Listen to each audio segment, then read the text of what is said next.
Hello everybody and welcome back.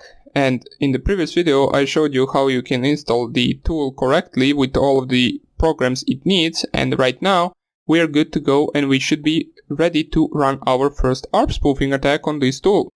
Now if we type here, let me just clear the screen and type once again mitmf, so you can either run it with this, so dot and then slash and then the name of the program, or you can run it with Python and then mitmf --- help.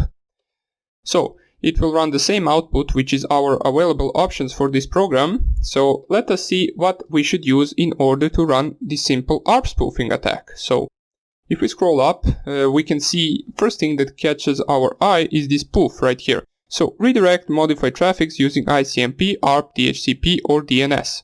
Now for the first attack we want to use the ARP spoofer.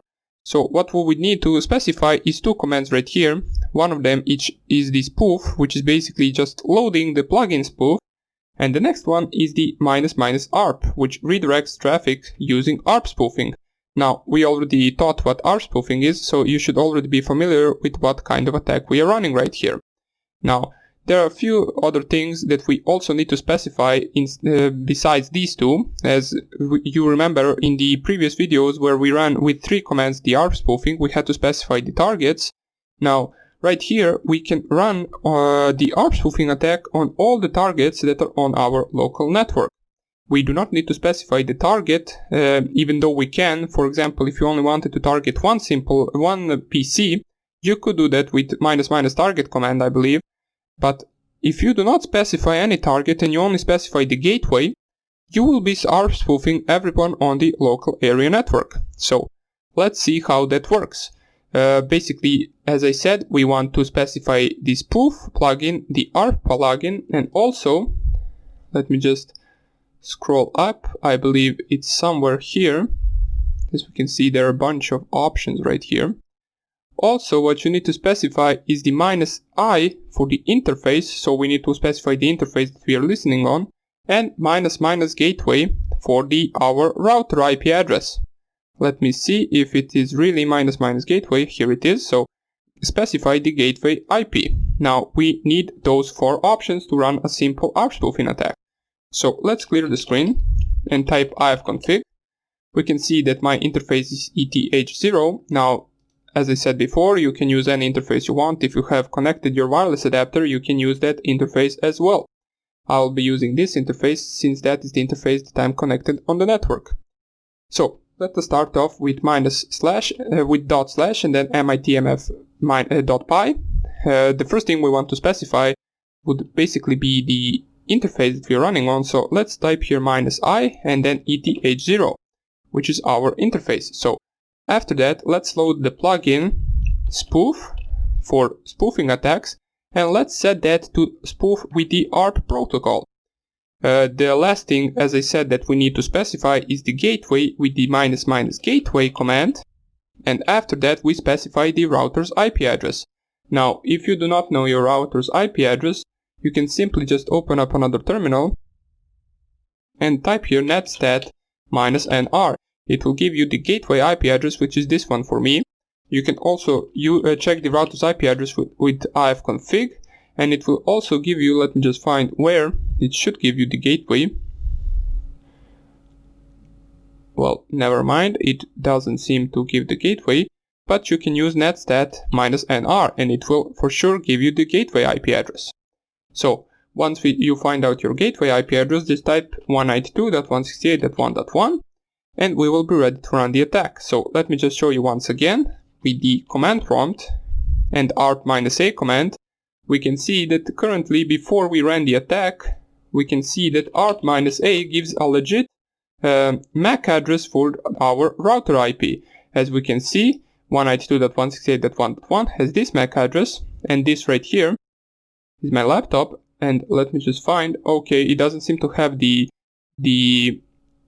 Linux machine's MAC address right here, but soon enough it will have it right here. So we will be having this MAC address, as you can see right here, from the ifconfig output on our Linux machine, instead of this MAC address right here on the router's IP address. So let's run the attack. Just press here enter, It will load up this banner that they have. It will load up all the plugins they have. As we can see, spoof, ARP spoofing enabled. We can have these are just some of the options that you can specify. And right now, the spoofing is enabled, and we are ARP spoofing the entire network. As we can see, if I type ARP-A once again, the MAC address of the router is the same now as the MAC address of our Kali Linux machine, as we can see right here. So these two are same, which means we successfully spoofed the Windows machine. Now let's see what now we can do once we spoofed the machine. So I'm right here on my Google Chrome on Windows 10, and if I go to a simple website, so we can see that in the out of our spoofing machine, we can actually see that we can actually see who is visiting which website. As we can see, 192.168.1.6 on Chrome OS Windows is visiting this website right here. Now, be aware that this will not show for every website. For example, if I visit Twitter, let me just show you,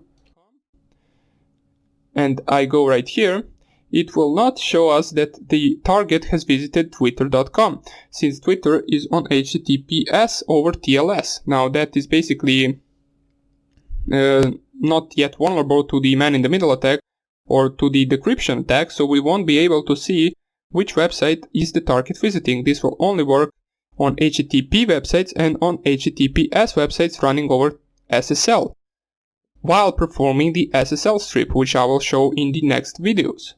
Now, for example, if you have a page over HTTP and that page has a login, for example, form with username and password, and anyone now on the local network types the login username and password there, it will be visible in the output of our ARP spoofing attack. So we will be having username and password printed out right here.